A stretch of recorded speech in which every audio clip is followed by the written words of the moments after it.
Welcome, everyone. Good to see you this morning. This is our staff meeting of April the 14th, and we have one item on the agenda, LISC, Lead Safe Hamilton County Program. Christian Baker, Executive Director, if you'd like to come forward. Good morning. Good morning, everyone. Commissioners, thank you so much for having us this morning to give you a little update on the Lead Safe Hamilton County program. We have some good news to share, and I also really wanted to give our partners who are supporting this program an opportunity to share with you all their work, and we really can't do this without our partners, and they're really the heart of this. So happy to have them here today, and I'll introduce them in a moment. So the Lead Safe Hamilton County program, she's ready, yeah. So as you might recall, we can go, I can click now, right? Thank you. I've done this before.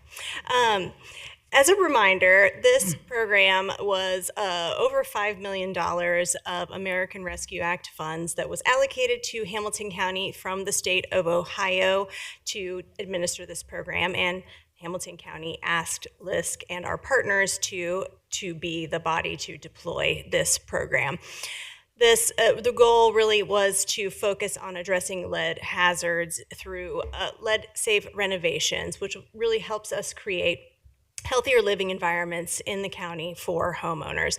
And the great thing about this program, and what really makes this distinct from a lot of the other lead programs that are available, is that you did not have to have a child living in the home in order to qualify. The focus of this program really is on improving the housing stock in the county and making sure that perhaps when this house goes for sale in the future, that these issues are remedied, and that way we don't have to deploy any other tools and resources. So it's really a great investment in the county's housing stock. To be eligible, the homeowner needed to be in Hamilton County. This program did include the city of Cincinnati, so we were able to service a number of city homeowners as well.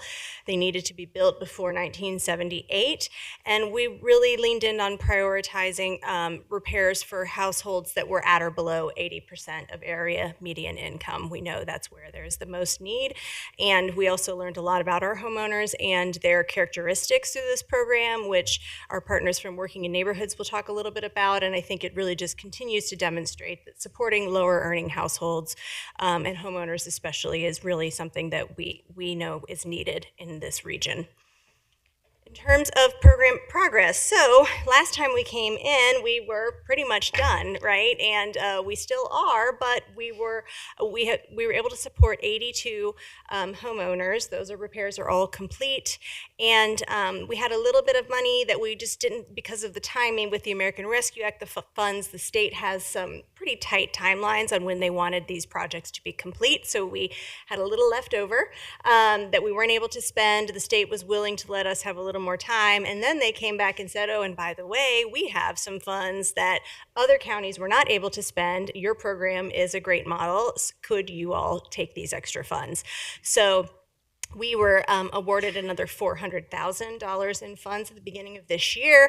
We're on a tight clock to get that spent, so we're going to do our very best to deliver on this for county residents. This is going to let us hopefully support between 8 and 11 more homeowners, depending on the cost of their repairs. We'll talk a little more about how much is invested on average in each home. Our partners will, so you'll see that it's a fairly sizable number, so that's why we have a little wiggle room there.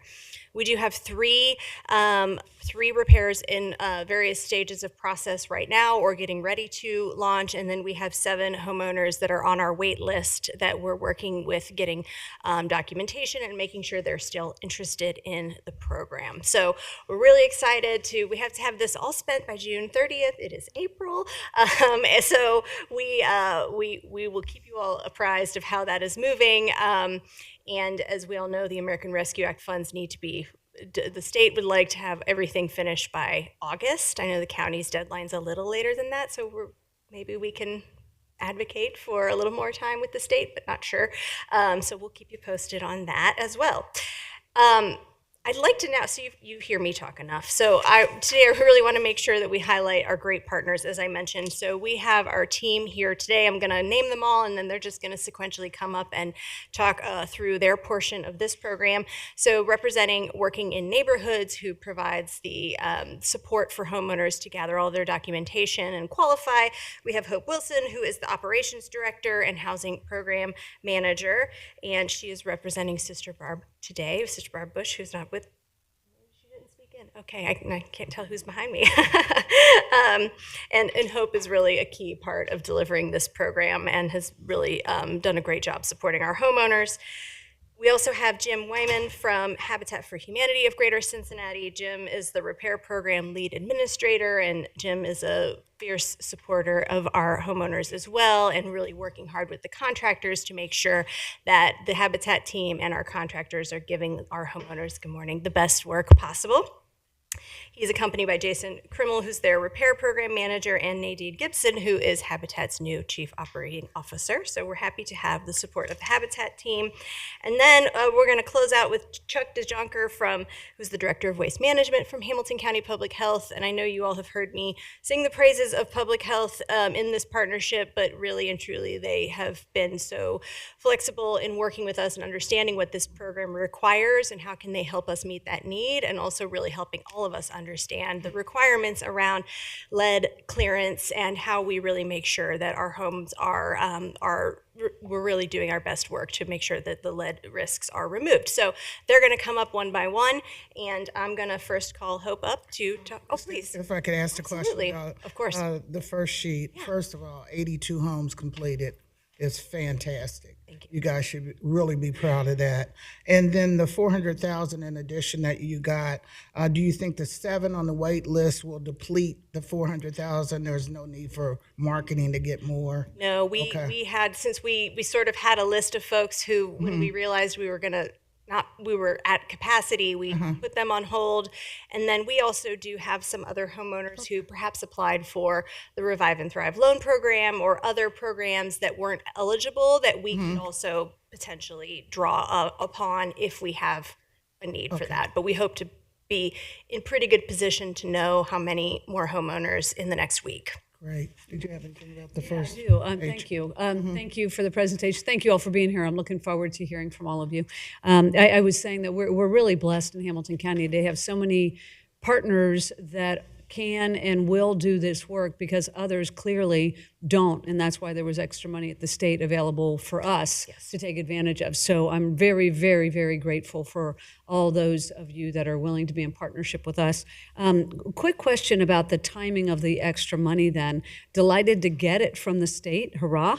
That June 30th deadline is different, as you say, than our deadline, which is end of year. So you mentioned if we could advocate to maybe get a little more time. What does that advocacy look like in your view? Because I think this board would be happy to advocate on your behalf, / our behalf, and the behalf of our residents.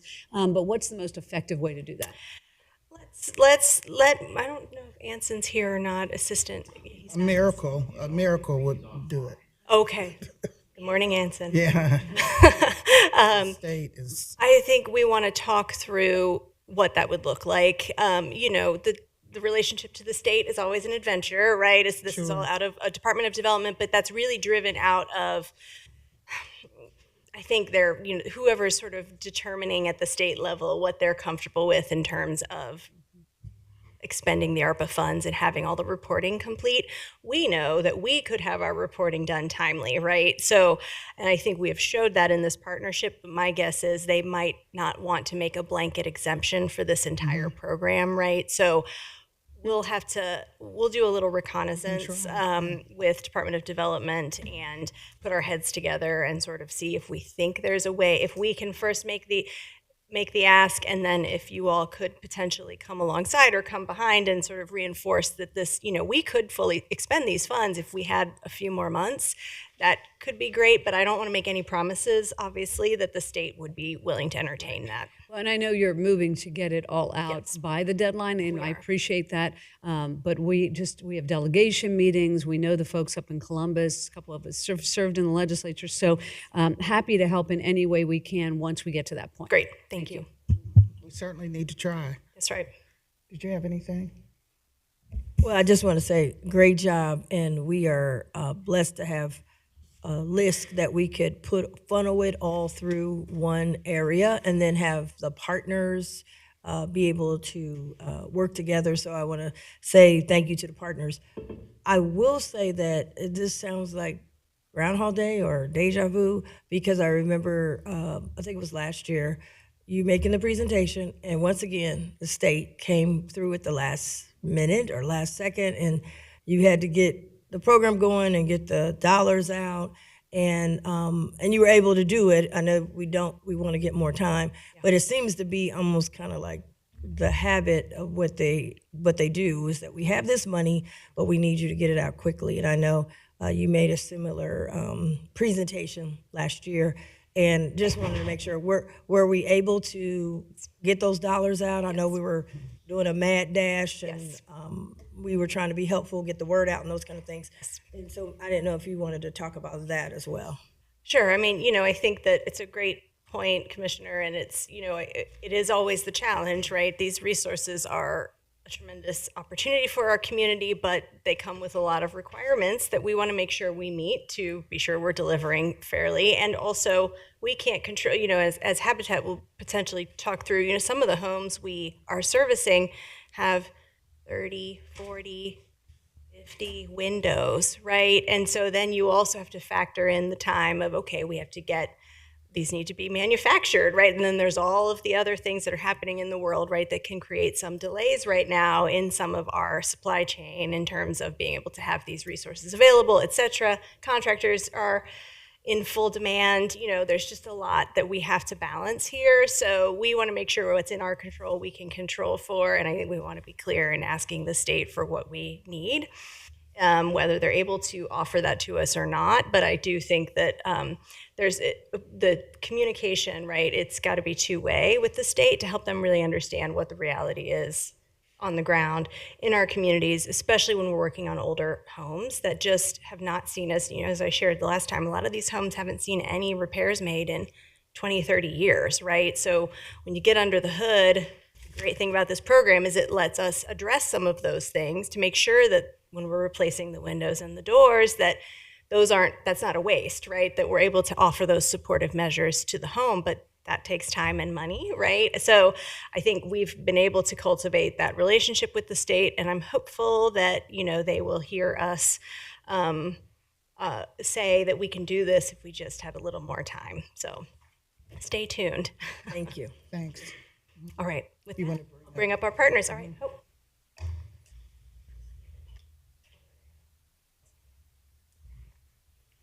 Good morning. Again, I'm Hope Wilson with Working in Neighborhoods. We were the intake center for this program, which meant that we took the calls when people heard about it, when you were pushing out all the advertisements and talking about it. We were the first call, the first place that they talked to, and we pre-screened over 300 households that had an interest in the program to determine eligibility based on the guidelines that Kristen already shared. And then those families that were eligible to move forward, we provided them applications and worked with them through the application process to get all of the required documents that they may not have had access to, like their deed and insurance and all of those things that were required as a part of the program, and worked with them to complete a full application. And we were able to process 91 total complete applications. And as we heard, 82 households did receive help through the program, and we're working with those additional homeowners for the new funds to get them screened and get documentation updated, because it's been a year that they've been on the wait list, so we need to rescreen to make sure that they're still eligible and that we have the documentation that's required for the program.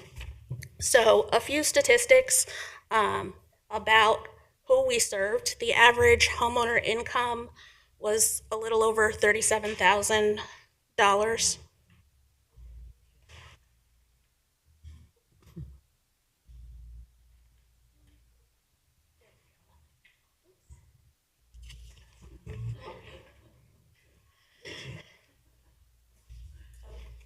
And more More than half of the homeowners were seniors over the age of 62.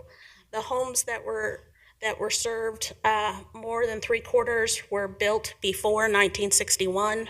So we had some very old homes that were in need of repairs, and this was able to assist those families.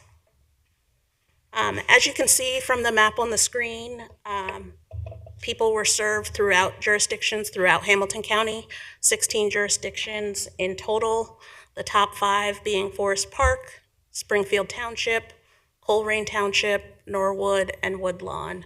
But the map shows that they were spread out all over. We tried to reach as many people through outreach as possible to get these funds to people who needed these repairs from the Lead Safe program. So thank you, and I will pass it over to Habitat. Thank you.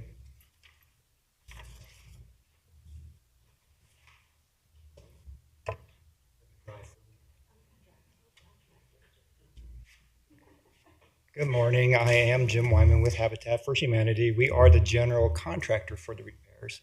So working in neighborhoods, once they have an approved applicant, they will send to our way. And then the first thing we would do is scope the type of repairs that we need.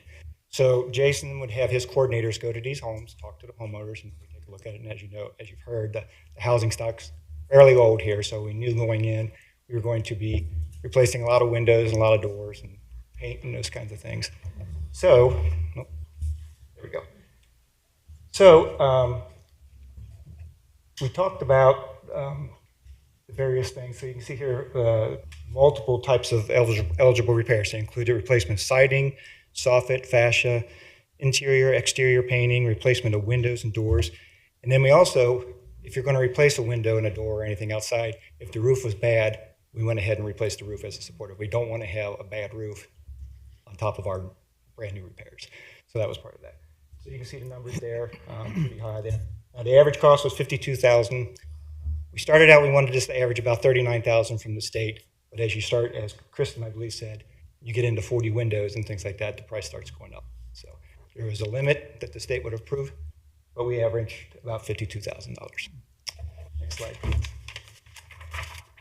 Of the $5.7 million for the program, more than $4.3 million was invested in the direct repair costs. So this is what was going to the contractor. So the work was performed with over 5 contractors, a couple minority business enterprises, and then we have what were called walkaways. And if you remember, Hope said there were 91 originally, but we ended up with 82. So the walkaways were basically homes that were in condition that could not, for one reason, it either wasn't a safe condition, it wasn't safe for contractors to go into, or the house was just an unsafe, unlivable condition. And in those particular cases, we would refer them to a different program to try to help them. So, and I believe that's all I have. Thank you. Yeah. Good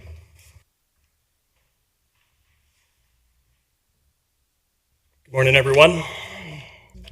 Just to let you know, tomorrow is my 24th anniversary with the county.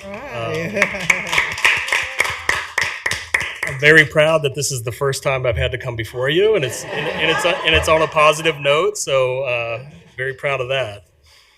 Hamilton County Public Health is happy to be part of this program. I'm proud to serve with this team. They've been great to work with. I've learned a lot from them. Quick background on lead. It's a naturally occurring heavy metal that is toxic. There is no safe level of lead in the blood. It all does harm. So there's a long history of lead use in this country. It used to be used in gasoline up until 1996, which isn't that long ago. It was used in many building products, plumbing, pipes, flashing for roof, and up until 1978, it was used in residential paint. So at Hamilton County Public Health, our focus is generally on preventing lead poisoning of children and investigating when children have elevated blood lead levels. When we work, we then work to remove those environmental exposures to the lead that may be contributing to that elevated blood leads. And it's often lead paint in older housing stock, which Hamilton County has plenty of. To do this, our staff are licensed with the state as lead risk assessors, and we also administer a HUD grant, a lead hazard reduction grant, that's available when there is an expectant mother or a child under 6 living or visiting that home. Our projects are considered abatement, a little bit different than what this is RRP, or renovation, repair, and painting. Abatement entails a much longer list of HUD requirements. One of the Lead Safe Hamilton County requirements, though, is a requirement for a clearance test after the work is completed to ensure that the dust that might have been generated during the project was cleaned adequately and is not going to pose a hazard to the occupants of that home. So just to put that into perspective, a sugar packet of lead dust is enough to contaminate a football field to 4 times the standard that we're trying to test for. So a very little bit goes a long way.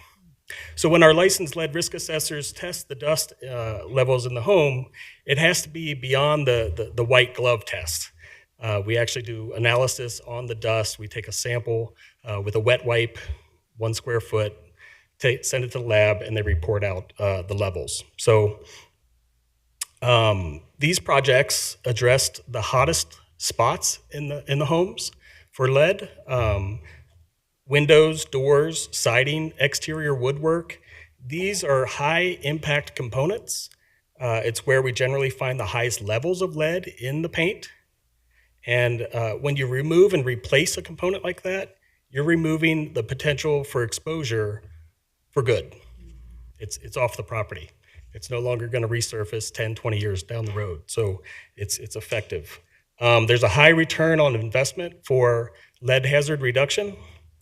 For every dollar invested, there's a return of anywhere from $17 to $221. So this $5.7 million went a long way, upwards of $100 million. So glad to be part of the program. It's a good investment in housing and people. Thanks. Thank you. All right.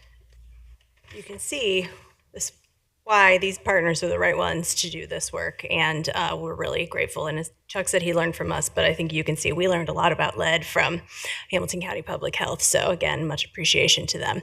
So a couple of just, we always like to see the visuals, right? So these before and afters, I know they might be a little hard to see on this screen, but hopefully you can see them well. You can see that, yes, the aesthetics are, I really love that dark blue there in the middle. That's a sharp color.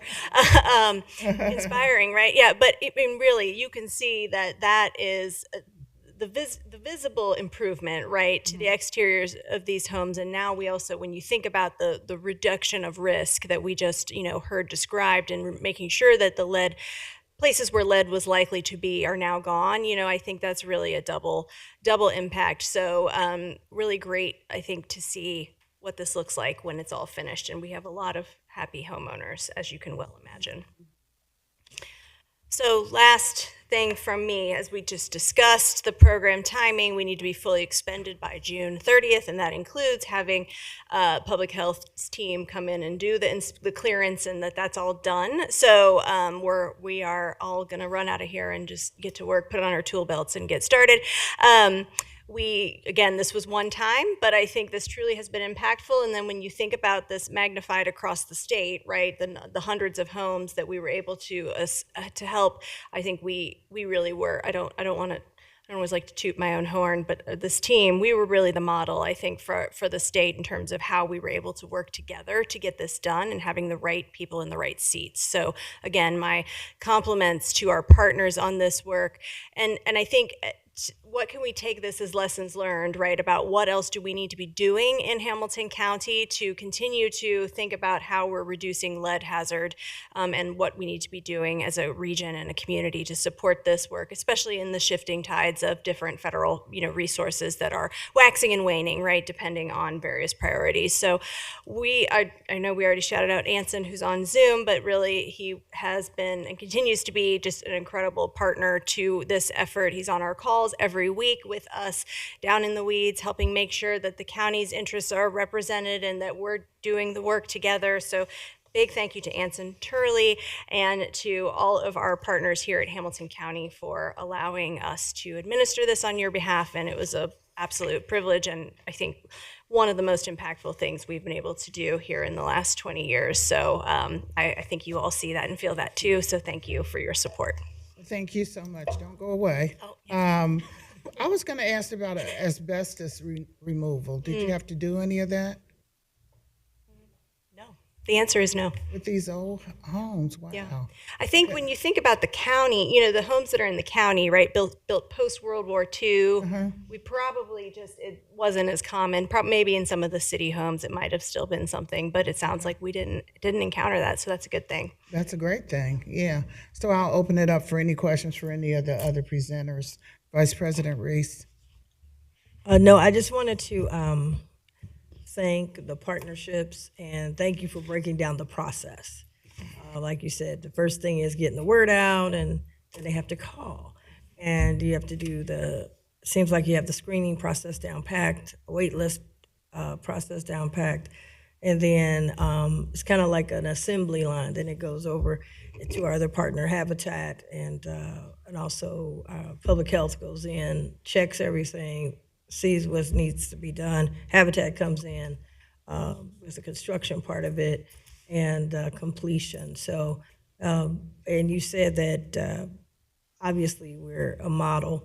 And just let me say, as someone who served in the legislature, and Commissioner Driehaus can attest to this as well, we always have a battle. It doesn't matter what party you're in. When you go upstate, they tend to not give Southwest Ohio the respect of the ideas of the work product, and they always look somewhere else for a model. And we have been leading in almost every category that you could think of in this state, from right down here in Southwest Ohio. And I think this is another big example of you've created the blueprint that can be duplicated. I would hope that they would sit down with you when they're trying to do, because you're on the legislative side and you're like, okay, let's do a bill and this, but sometimes you don't talk to the people on the ground. And I would hope that they would bring you to the table and your team to the table when they're doing this, because they have got, obviously it's a good intention, but you need to talk to folks on the ground who have a success model and understand what it takes. So once again, Hamilton County's a leader, and I hope that the state will start listening and following a lot of the blueprints that we're creating down here. So thank you. Thank you, Commissioner Driehaus. Yeah, thank you. My biggest takeaway is that I need to paint my house. Right? Those were nice looking, and the colors were really, they popped. Get the color names for you. Wait a minute, this is really nice. I need a consultant to come over. So I just have a couple of questions. When you talked about walkaways, I'm concerned really about a property that is in a condition to the point where you don't feel like you can go in and do remediation. So could you help us better understand what that looks like and what you do if there's a property that is a walkaway, and where do you refer them? Because there's clearly something going on there. Sure. So I know that, several of these were in the city of Cincinnati. There might be hoarding, we want to be careful, right, in characterizing, but I think there was hoarding issues. There was one neighbor who was actually, her house was so filled and uninhabitable that she was living in a tent in her backyard. That's just a place and a space where we are not able to intercede. And so, I mentioned we have these weekly partner meetings. And so when the first incident of this came up, when Habitat's coordinator said, hey, listen, it's unsafe living conditions, right? That's when we reached out to other key governmental partners. I think we connected with the city of Cincinnati, with sort of their rapid response team, right, to make sure that we're getting people the support that they need, because there were holes in the floor, right? I mean, you couldn't even walk. I don't think I'm exaggerating here, right? Yeah. So we did encounter a few homeowners who were clearly experiencing a lot more in their lives than just the need for some new windows. And so I think that's really, again, the great advantage of having this team, because we we knew who to talk to, right, and how to help refer them out to get the support or the services that they might need. We did also find a few homeowners who did not have maybe title to the, Hope mentioned that we needed to see the deed, we need the title, so we're able to wrap around with our other services and supports to help folks get that clear title to their home if they don't have it, even if they weren't able to participate in this program. But, we really did, because of the amount of documentation and hands-on relationships that we have, I think we really did gather, again, a lot of information about the needs in the county and what everyday homeowners are experiencing right now, especially older adults, or, folks who have lived in their home for decades. So I think we did our best to make sure that those folks it wasn't just a turn away, right? That it was, how do we really ensure that they're getting the support they need? Well, thank you. Thank you for doing the extra work, and in partnership, making sure that those individuals, while they were not eligible for this, were still getting some of that help that they needed. So I appreciate that. To put this in context, how many homes in Hamilton County are in need of this kind of program? Just generally. Broadly, I would still say easily hundreds, probably 400, 500, 600 potentially. Just ballpark based on, we did some mapping of where do we know we have a high concentration of homeowners and where also our incomes at or below 80% of area median income in the county and in our participating jurisdictions. So that universe was fairly sizable. Some of this I think is about how do what is the scale of the problem, right? And what do we need to do to solve for? Because again, the programs that public health offers are for a specific population. They work really hard to make sure those funds get deployed. But the other factor here is willingness, right? And are our residents and our neighbors willing to open up into, frankly, private information, right? We're asking to see their income. We're asking to see a lot of their personal documentation. And so that's been a growing, I think, learning opportunity for us as well, right? That we don't, particularly in some of our communities where they aren't used to services necessarily being at the ready, that it takes a little time to have people get comfortable. But what we found is a lot of our program was, somebody at church, oh, look, she's so good. Somebody at church went through the program and they referred more folks, right? So that word of mouth really helped us grow. So, okay, Valerie just shared with me that 23% of owner-occupied housing in Hamilton County was built before 1939. So that is a significant, I think that excludes the city, right? Yeah, that's just the county. So the city figure is 55%. So, but the 1961 is the median year for an owner-occupied home in Hamilton County. Right. So the need is great.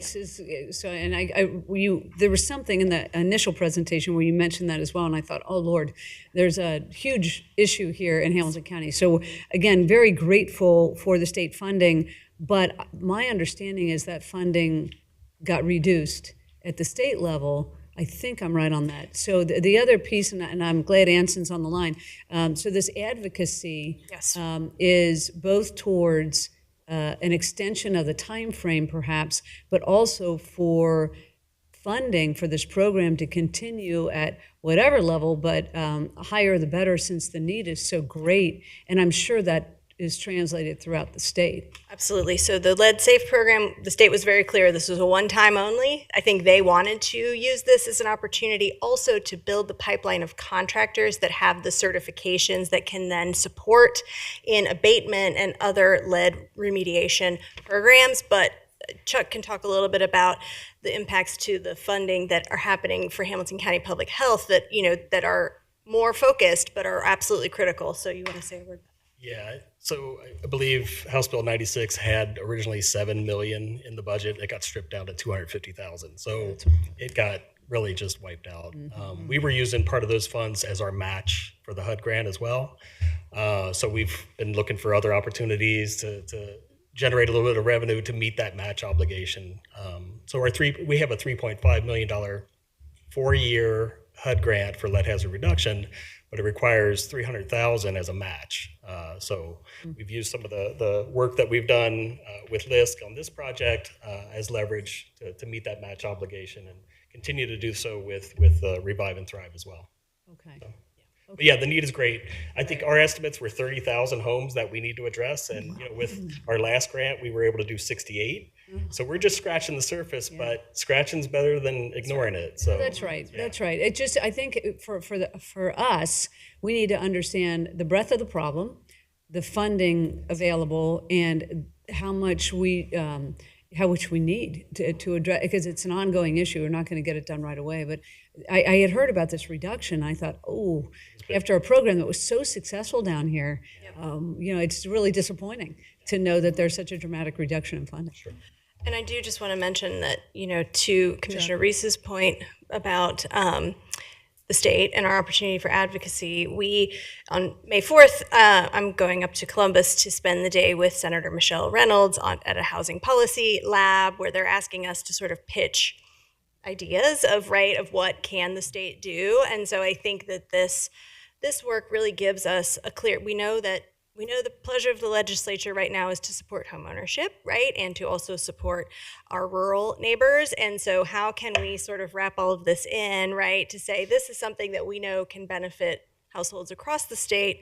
We know we'll maybe have an outsized benefit, right? Knowing that we already have, I think, the mechanism to do this work, but what can we sort of help them understand that we don't have to have a new splashy program every time, right? We know this works, and can we return to this, and this strategy has demonstrated success. So Thank you. Yep. No, just thank you again. It's really, it's amazing work that you're doing. Thank you. I wanted to ask Chuck a question since he likes being up here.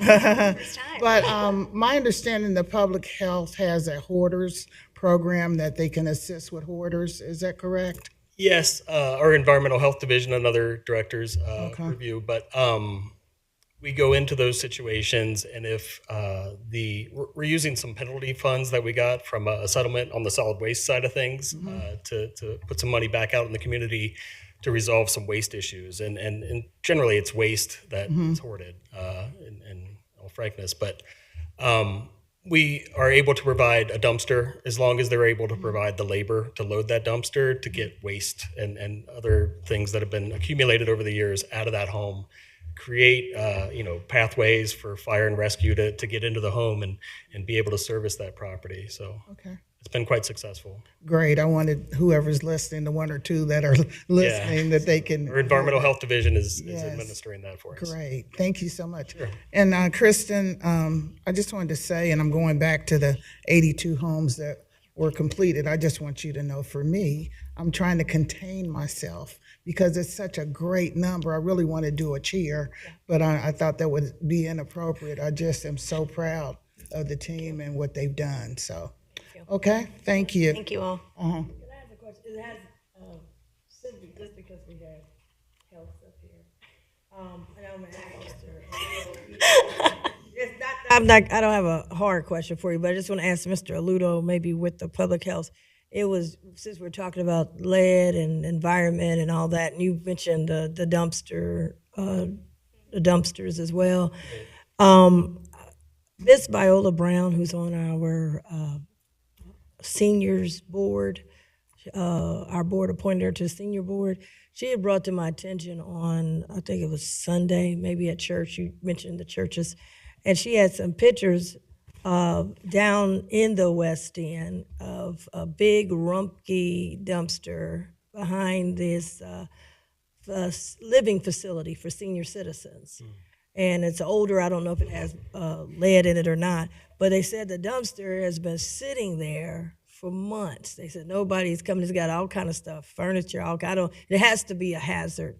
And I come from, my grandmother was in the West End when they had the incinerators. I used to have to, which was definitely a health hazard, and a lot of people had asthma. My grandmother died from asthma. But could somebody look into that? As we mentioned, the dumpster and the health hazard or whatever. If it's in the city of Cincinnati, I'll have to defer to that. Defer to them. Yeah, I'm asking him. Yeah. Can you follow up it because it had Rumpke on the dumpster? It didn't have City of Cincinnati. So. Yeah, I understand. Yeah, I just brought it up because I just thought about it. She might be watching. Say, hey, could you bring that up? So I know it might not be you, but the city is in Hamilton County. So can you reach out, Jeff, to somebody? It has to be a health hazard. Thank you. Thank you all for coming, appreciate it. Is there anything more to come before the board? Hearing none, I'd like to make a motion to adjourn. Second. Commissioner Summer Dumas. Yes. Commissioner Reese. Yes. Commissioner Dreehouse. Yes.